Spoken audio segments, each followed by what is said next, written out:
성도 여러분들, 그동안 평안하셨습니까? 저희 또 안식일 여러분을 뵙지 못하고 한국에서 또 부모님과 태국으로 여행도 하고 좋은 시간을 보냈습니다. 기도로 성원해 주시고 또 염려해 주신 덕분에 평생 마음속에 늘 이렇게 부모님 위해서 뭔가를 하지 못했던 그러한 일들을 이루고 와서 얼마나 참 마음이 감사하고 또 마음이 좀 뭔가 좀 풀어지는 느낌들을 갖게 되었습니다. 모든 분들이 같이 기도해 주신 덕분이라고 생각합니다. 다시 일상으로 돌아왔습니다. 포틀랜드 오니까 고향 같고 이제 내 집 같은 느낌이 듭니다. 캐나다 밴쿠버를 통해서 갈아타고 왔는데 밴쿠버에서 입국 심사를 하더라고요. 포틀랜드에 사는 줄 알았더니 인데도 미국 이렇게 안으로 들어왔다 생각하니까 얼마나 내 집 온 느낌이 들고 포틀랜드 오니까 진짜 내 집이구나.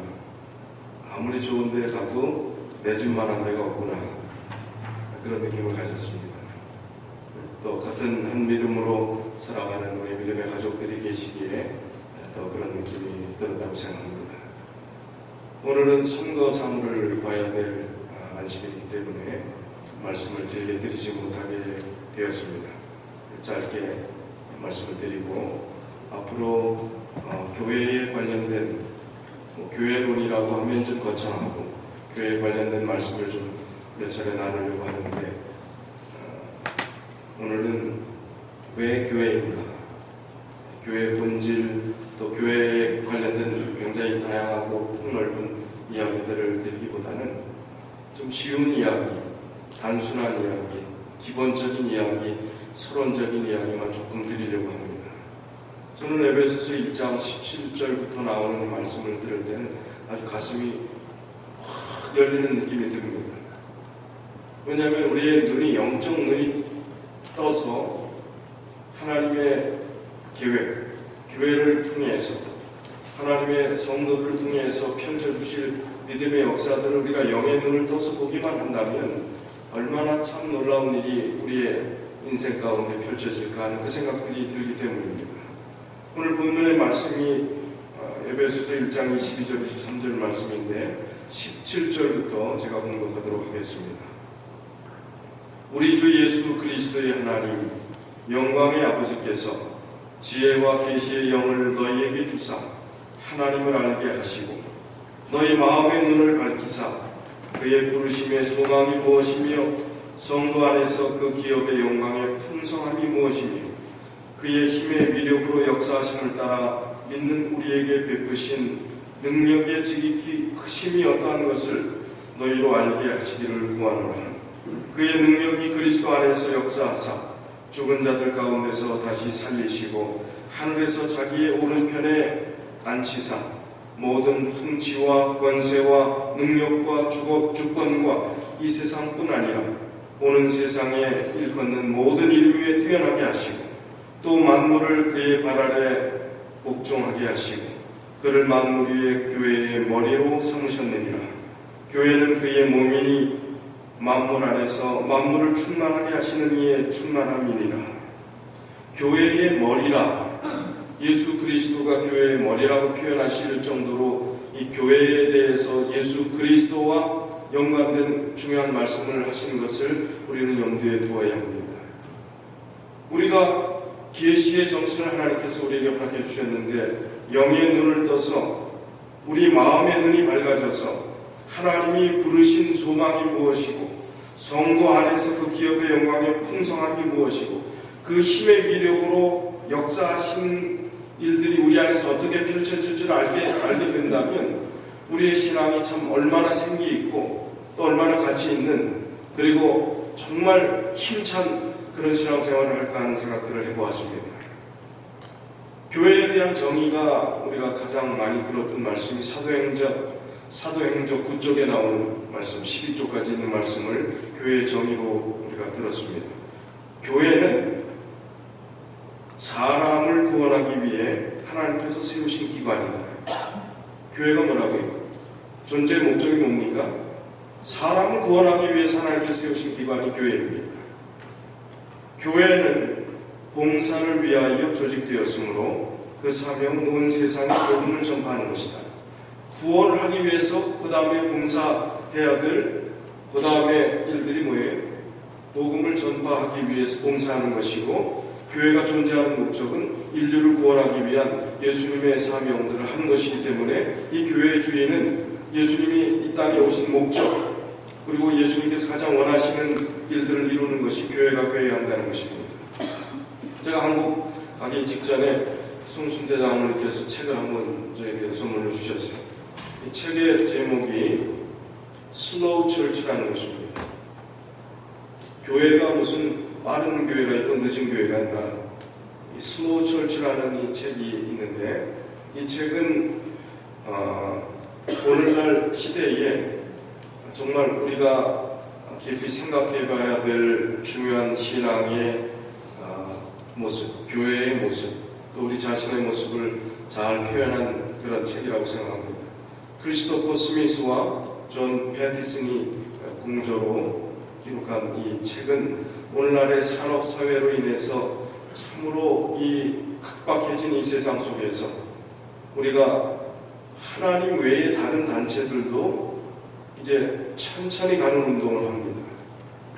인생의 한 박자씩 쉬어가는, 쉼표를 찍고 가는 인생의 의미를 그렇게 강조하는 이때에 오늘날 교회가 차지해야 될 본질과 가치가 어떤 것인지를 알려주는 귀한 책이라고 생각합니다. 거기 있는 내용들을 일부 좀 말씀을 드리면서 여러분에게 오늘 말씀을 이어가도록 하겠습니다.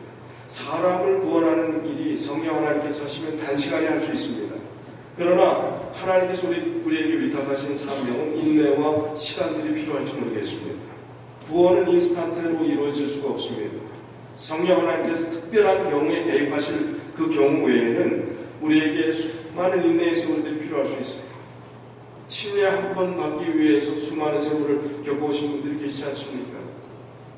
금방 될 것 같지만 인내의 시간들이 필요합니다. 교회가 봉사를 위해서 조직되었다고 그러는데 이 봉사가 일회성 봉사로 가능할까요? 단기성 봉사로 하나님의 교회의 조직들이 유지되고 그 봉사의 의미가 가치 있는 봉사가 될 수 있을까요? 그렇지 않습니다. 천천히 인내의 시간들이 필요한 것입니다. 급하게 서둘러서 되는 것이 영혼 구원이 아니라는 것입니다. 이 교회는 비록 약하고 결함이 있어 보이지만 교회는 하나님께서 특별한 의미에서 하나님의 최고의 관심을 쏟는 것이 이 교회라고 사도행전 12쪽에 말씀하고 있습니다. 예수님께서 공동체를 통해서 하나님의 사명들을 펼치시는 것을 이미 예수님의 제자들을 통해서 이미 우리에게 보여주신 좋은 샘플이 있습니다. 제자들의 면모를 생각할 때 여러분, 제자들이 하나로 섞일 수 있는 사람들이었습니까? 뱃사람들은 좀 같이 섞일 수 있고 같이 직업이 같아서 좀 어느 정도 섞일 수 있었을지 모르겠습니다. 그런데 한번 생각해 보십시오. 이 세리마테라는 사람과 열심당 시몬이라는 사람이 한 배를 탈 수 있는 사람입니까? 열심당 시몬이라고 하는 셀로신 시몬이라고 하는 사람은 독립운동가예요. 바리새파 중에서 극우파입니다. 그래서 그 당시 세리라고 한다면 로마의 통치 시대 가운데서 세리는 맹로예요. 잡아 죽이려고 해도 시원치 않을 그런 사이였다는 것입니다. 그런 시몬과 마태가 예수 그리스도 안에서 한 마음과 한 정신을 가지고 같이 하나로 공동체로서 그의 사명들을 이룰 수 있었다는 것은 이것은 놀라운 일입니다. 하나님께서 오늘 우리 교회의 성도들을 허락해 주시고 그 사명들을 허락해 주셨는데 우리는 각기 정말 다른 사람들입니다. 그야말로 팔도에서 다 모인 사람들이고 우리의 환경과 배경들이 다 다르고 교육 수준이 다르고 가진 것이 다르고 우리가 누리고 살아가는 모든 것들이 다 다릅니다.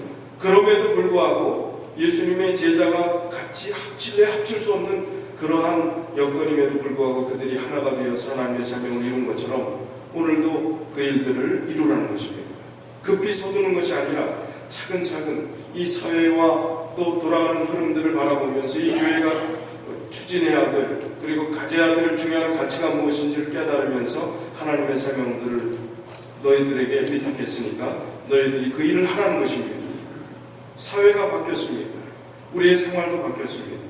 모두가 빨리빨리를 외치는 그런 사회에서 시간은 금이 되었습니다. 속도는 생명이 되었습니다. 빠른 승진, 또 부유한 경제력 등은 성공의 촉도가 되기도 하였습니다. 경쟁에서 패배하거나 낙오가 되면 생존마저 위태로운 사회, 그런 사회 속에서 살아가는 삶이 바로 우리들의 삶입니다. 특별히 한국에서 살아가는 사람들은 더 말할 것도 없습니다. 같은 동족이기 때문에 빨리빨리의 피를 가진 우리들은 이 땅에서도 이민 생활하면서 틈이 없이 삽니다. 여유가 없이 삽니다. 너무나 분주하게 삽니다. 너무나 열심히 삽니다. 이런 흐름 속에서 최근에 돈과 출세 대신에 마음의 평화를 택하는 사람들이 늘고 있다고 합니다. 대다수의 사람들이 갖가지 스트레스에 시달리면서 돈과 출세를 위해 달려왔지만 치열한 경쟁에서 벗어나 조금은 좀 느긋하고 또 여유 있는 삶을 추구하는 무리들이 생겨났는데, 그 무리들의 대표들 이름을 다운시프트족이라고 합니다. 다운시프트족은 고소득이나 빠른 승진보다는 비록 적은 돈을 가지고 살지라도 여유 있는 직장 생활을 즐기면서 삶의 만족을 찾으려는 사람들을 뜻합니다. 이 다운시프트는 원래 자동차를 저속 기어로 바꾼다라는 뜻에서 비롯되었다고 합니다. 1970년대 이후에 태어난 유럽의 젊은 직장인들 사이에서 아주 빡빡한 근무 시간과 또 고소득보다는 비록 적은 돈이라 할지라도 자신의 마음에 맞는 일을 느긋하게 즐기려는 사람들이 늘어나면서 이런 다운시프트라는 그런 족속들이 생겨나게 되었습니다. 이 사람들은 금전적인 수익과 사회적인 명예보다 생활의 여유와 마음의 평화가 더 중요하다고 말합니다. 직장 생활은 돈을 벌기 위한 공간이 아닌 개인 생활과 사회 생활이 조화를 이루는 삶의 공간으로 여기고 그렇게 살아가고 있습니다.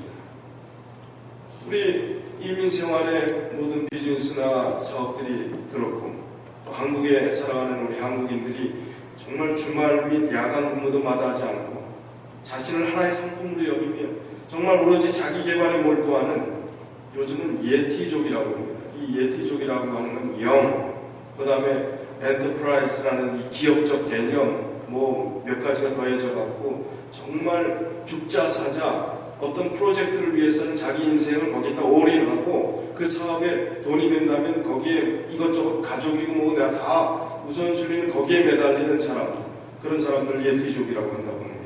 이 예티족과 정반대로 인간적인, 그리고 정말 정서가 있고 인간미가 있는 그런 사상들을 마음속에 담고 살아가는 그런 삶이 다운시프트.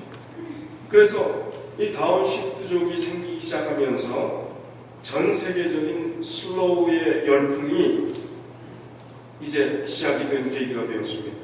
그게 도화선이 되어서 이제 슬로우 운동에 가장 큰 영향을 미쳤던 것은 슬로우 푸드, 여유식이라고 합니다. 인스턴트식과 반대되는 것이죠. 이 여유식 운동을 하게 되었습니다. 이 슬로우 푸드 운동은 세계화와 산업혁명의 폐해에 맞서는 풀뿌리 먹거리 운동으로 1989년 12월 프랑스 파리에서 15개 나라의 대표가 모여서 서명한 선언문이 시초가 되었습니다. 현재 전 세계 53개국에 1300개의 지국과 10만여 명의 회원들이, 전 세계 인구가 60억이 넘는 이 인구에서 그 숫자는 적은 미미한 숫자이지만 끼치는 영향력들은 점점 더 커져가고 있습니다. 이런 슬로우 푸드는 이 로마의 명물 스페니시 스텝스라는 그 지역에 맥도날드가 입점하려고 했을 때 그 지역 주민들이 아주 똘똘 뭉쳐서 이 펜네 파스타, 전통식이죠. 이탈리아 사람들이 그 파스타 접시를 들고 나와서 우리는 패스트푸드를 반대한다. 우리는 패스트푸드가 싫다. 그렇게 여기면서 맥도날드가 들어오는 것을 저지했습니다. 그 운동으로 부터 시작해서 느리게 사는 운동들이 계속 발전해 나가면서 이제 느리게 사는 것이 음식뿐만 아니라 우리 삶의 전반적인 영역까지 슬로우 마을을 만들자, 슬로우 시티를 만들자 하는 그 개념으로 발전해서 이제 슬로우 시티 운동이 커지게 되었습니다. 1999년 10월에 이탈리아 그레베인 키안티라는 그곳에 지역에 파올로 사투르니라는 그런 시장을 비롯한 몇몇 그 시장들이 모여서 위협받는 달콤한 인생의 미래를 염려하여 치타슬로, 즉 슬로우시티, 치타슬로라는 것은 슬로우시티의 이탈리아라고 생각하시면 됩니다. 그래서 슬로우 푸드 먹기와 또 느리게 살기를 해갖고 인생의 여유를 가지고 살아가는 그런 삶을 우리가 시작하자 해서 이 슬로우 시티 운동이 속도에서 깊이와 품위를 존중하고 느림의 미학, 그 다음에 자금의 아름다움, 또 지속성의 그 가치를 붙잡고 그 운동을 시작했을 때 지금 많은 사람들이 그 운동에 참여하고 1999년 국제 슬로우시티 운동이 시작된 이후에 작년 통계입니다. 2014년 8월까지 29개 나라의 189개 도시가 슬로우시티로 지정되었습니다.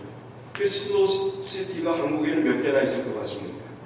빨리빨리의 민족인데 몇 개쯤 될 것 같아요? 예? 3개. 좀 더 하시죠. 놀랐습니다. 한국 사람이 빨리빨리에 지치고 지쳐서 이 슬로우 시티를 얼마나 갈망하는지 일본이 한 개예요.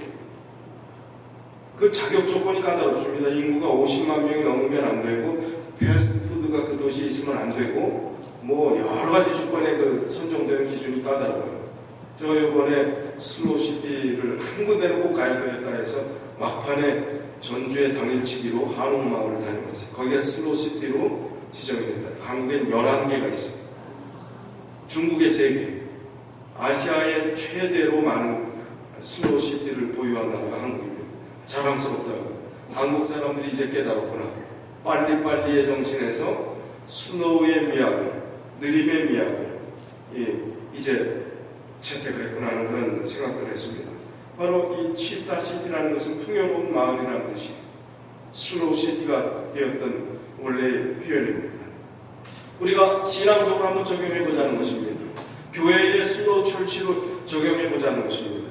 이 예종규 은퇴 목사님의 칼럼에 보니까 이런 이야기가 있습니다. 한국에 꽤 잘 나가는 의사 중에 은퇴하신 의사인데 이시영 박사가 있습니다. 정신과 전문인데 이분이 이 시대의 화두는 세로토닌이다 그렇게 이야기합니다. 제가 의학적인 문외한이지만 이시영 박사의 말을 이 칼럼에 기록된 것을 인용하고자 합니다.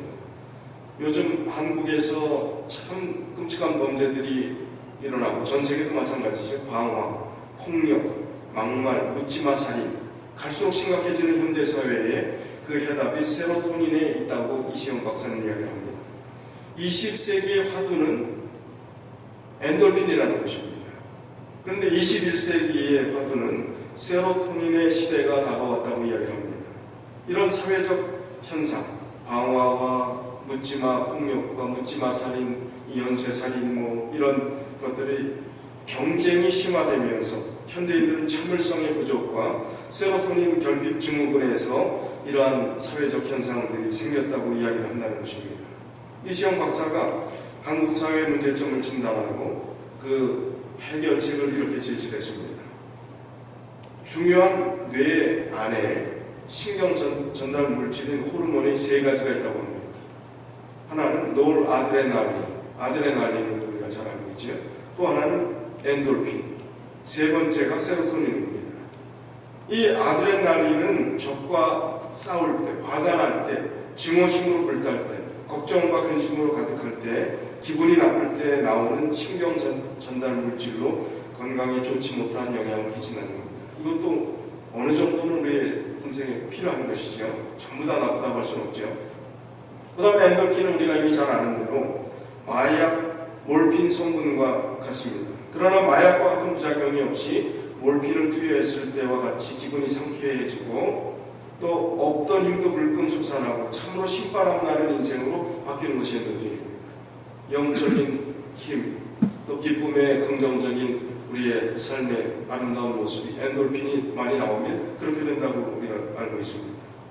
그래서 엔돌핀을 행복 호르몬이라고 부르기도 합니다. 그러나 우리 인생에 항상 엔돌핀만 나오게 그렇게 좋은 일만 있는 것이 아니라는 것이죠. 신바람 나게 살다가 어려운 일을 당하게 되면 이것을 극복해 나갈 힘이 없다는 것입니다.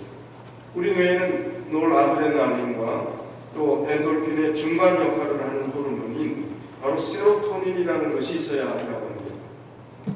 있다고 합니다.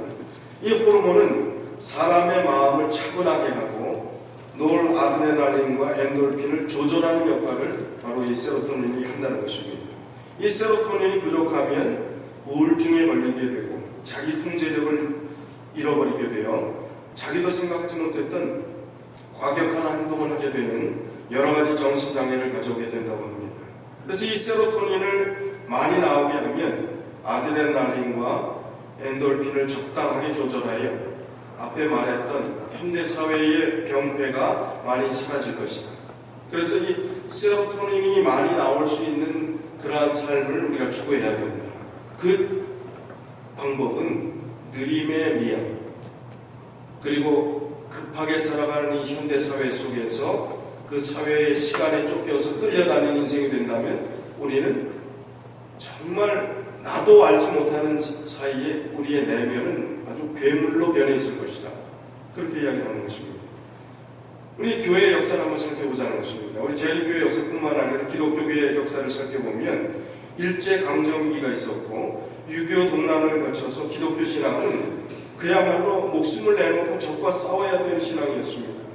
일제시대 기독교를 인정하지 않았기 때문에 순교자도 나왔습니다. 기독교 신앙을 한다는 것은 자기의 불이익을 감수하고 때로는 생명까지 내놓으면서 그 신앙을 해야 했습니다.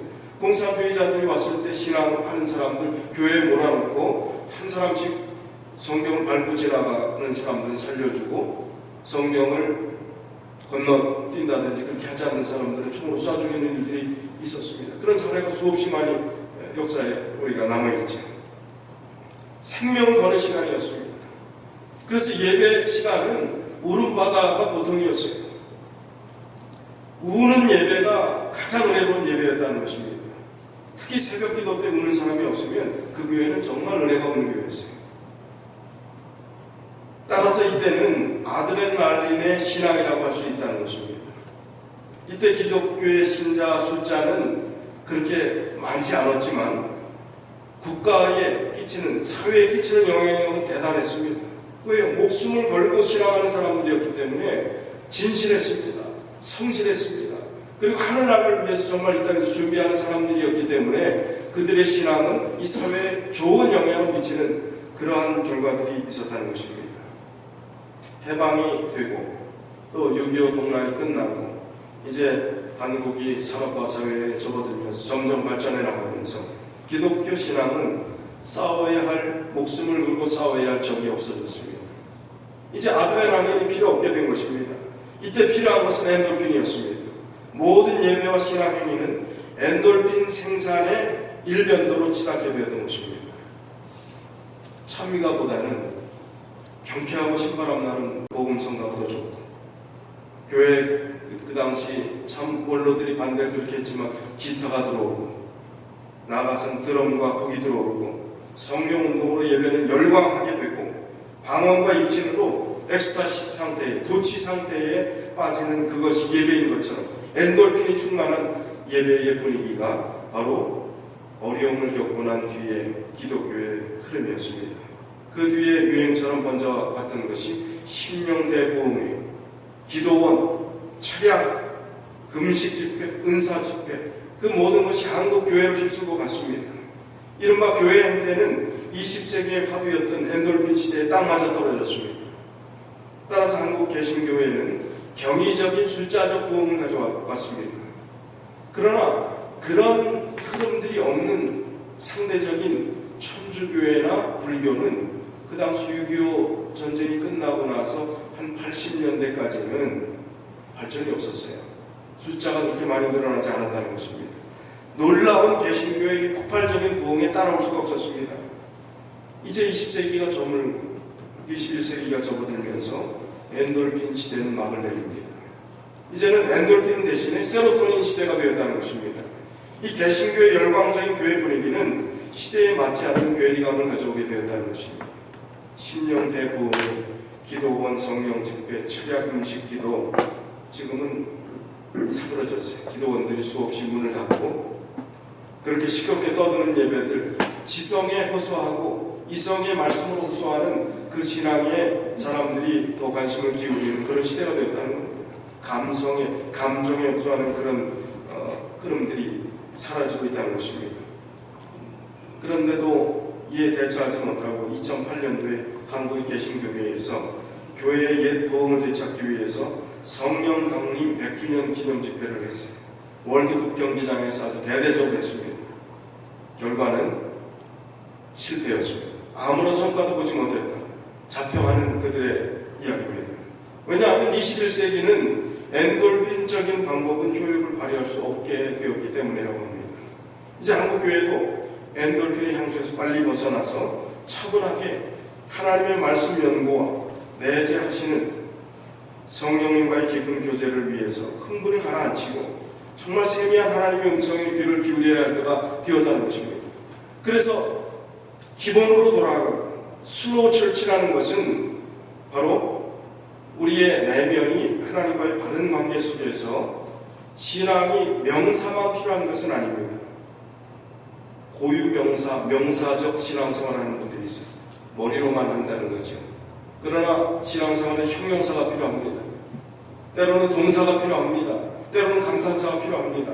그런 모든 것이 종합되어야 하지만 감정에 치우친 그런 신앙생활은 우리에게 지금 오늘날 시대를 살아가는 현대 사회 속에서 동일한 영향을 받고 있는 사회의 흐름에 따라서 우리가 교회도 그런 흐름으로 가야 하는데 교회가 오히려 이 사회를 이끌어가는 슬로우 운동들을 해야 되는데 우리가 전혀 동떨어진 그런 신앙생활로 교회를 이끌어가게 된다면 이 교회는 정말 퇴보된 그리고 하나님께서 원하시는 그 뜻을 이루지도 못하고 사람들의 마음조차 헤아리지 못하고 마음마저 닫아버리는 그런 결과들을 가져올 수밖에 없다는 것입니다. 그래서 슬로우 철치 운동이 필요한 것이고 오늘 우리에게 커다란 도전을 주고 있습니다. 슬로우 철치로 가는 길은 우리가 깊은 성경 연구가 필요합니다. 올해 이 교회의 키워드가 말씀이었던 것은 행사를 위한 것이 아니었음을 여러분이 잘 아시죠. 그것을 위해 보조적인 수단이 행사가 되어야지 행사가 우선이 되어서는 안 되는 것입니다. 말씀을 통해서 여러분 개인이 그리고 양육 훈련을 통해서 내년도에 우리의 키워드는 양육입니다. 우리의 재림신앙의 정체성을 분명히 하고 또 교단이 여러분의 구원을 책임져 주지 않습니다. 이 교회가 여러분의 구원을 책임져 주지 않습니다. 여러분이 하나님과의 관계 속에서 성경에 제시된 바른 신앙의 길들을 따르고 순종하고 실천하고 그리고 그 믿음의 기쁨을 누리게 될 때 하나님의 나라가 확장되는 것이고 하나님의 교회가 서는 것이고 이 교단도 세워지는 것입니다. 그래서 그런 슬로우 철치로 가는 길은 우리의 개인 신앙을 아주 분명하게 투철하게 갖는 것입니다. 하나님과의 바른 관계를 갖는 것입니다. 영적 교제를 갖는 것이 슬로우 철치로 가는 길입니다. 때로는 더디고 때로는 좀 멀게 느껴지고 교회 어떤 행사들이 그렇게 눈에 보이는 반짝반짝한 행사들이 없다 할지라도 우리의 믿음이 준비되면 정말 진지한 저력이 거기서 생겨나게 되는 것입니다. 그 다음에 교회는 불필요한 소모적인 일로부터 과감하게 돌아서서 선택과 집중을 제대로 해야 합니다. 무엇을 선택하는 것이 하나님께서 원하시는 길인지 무엇에 집중하는 것이 하나님께서 원하시는 길인지를 선택하면서 소모적인 일들을 버려야 하는 것입니다. 오늘 선거위원회 하지요? 내년에 주제는 양육입니다. 이 양육을 담임 목회자가 그런 방향으로 가겠다고 하는데 어느 분이 된들 상관이 있습니까? 그거 가지고 시간 낭비할 필요가 있습니까? 직분은 봉사직이지 헤게모니를 가진 어떤 파워게임하는 장소가 아니지요. 어떠한 사람이 돼도 하나님의 방향, 교회의 방향이 갈 수 있도록 협력하면 되는 것입니다. 거기에 불필요하게 시간 낭비할 이유가 하나도 없다는 것입니다. 방식이 또 어떠한 결과가 우리의 방향을 좌우하는 것이 되어서는 안 된다는 것입니다. 교회는 불필요한 일에 소모적인 일들로부터 과감하게 벗어나는, 그리고 선택과 집중을 하는 것이 슬로우 철치로 가는 그런 방향일 것입니다. 그 다음에 하나님의 복음 사명을 어떤 행사나 이벤트가 아닌 삶을 통해서 실천하는 것입니다. 우리의 삶이 준비되었을 때 인스턴트 신앙이 아니라 금방 뜨거워졌다가 금방 식어버리는 그런 신앙이 아닙니다. 우리의 삶이 정말 신앙의 아름다운 모습으로 진지하게 나타나게 될 때 그것이 살아있는 선교가 되는 것입니다. 그것이 슬로우 철치로 가는 길이고 하나님께서 원하시는 길이라고 생각합니다. 이 교회가 왜 중요합니까? 하나님께서 이 교회를 통해서 하나님의 구원의 역사를 이루어 주시겠다고 하셨기 때문에 마태복음 16장 18절에 보면 또 내가 너희에게 이르노니 너는 베드로라. 내가 이 반석 위에 내 교회를 세우리니 음부의 권세가 이기지 못하리라. 사망의 권세가 이기지 못하는 생명력 있는 영원한 영생을 하나님께서 허락해 주시겠다고 약속하신 기초가 바로 이 교회이기 때문에 오늘 이 교회를 통해서 우리는 하나님의 뜻을 이루어야 하는 것입니다. 급변이 참 변하는 다급한 시대 속에서 오늘 인생의 쉼표를 찾아서 세상도 그렇게 쉼을 갈구하는데 영적인 은혜의 쉼표를 우리가 찍을 필요가 있습니다. 그리고 인내의 시간들이 필요합니다. 우리 개인의 준비가 필요합니다. 삶을 통해서 보여주는 집중이 필요합니다. 그리고 이 교회가 해야 될 중심이 무엇인지, 선택이 무엇인지, 우리가 해야 될 가장 중요한 지혜가 무엇인지를 모아야 될 때가 바로 지금이라고 생각합니다. 그리고 마음을 모아서 정말 주님께서 원하시는 그러한 교회, 그러한 신앙의 삶을 살기 위해서 믿음의 길을 최선을 다해서 걸어가시는 저와 여러분이 되시기를 간절히 바라면서 오늘 말씀을 드리겠습니다.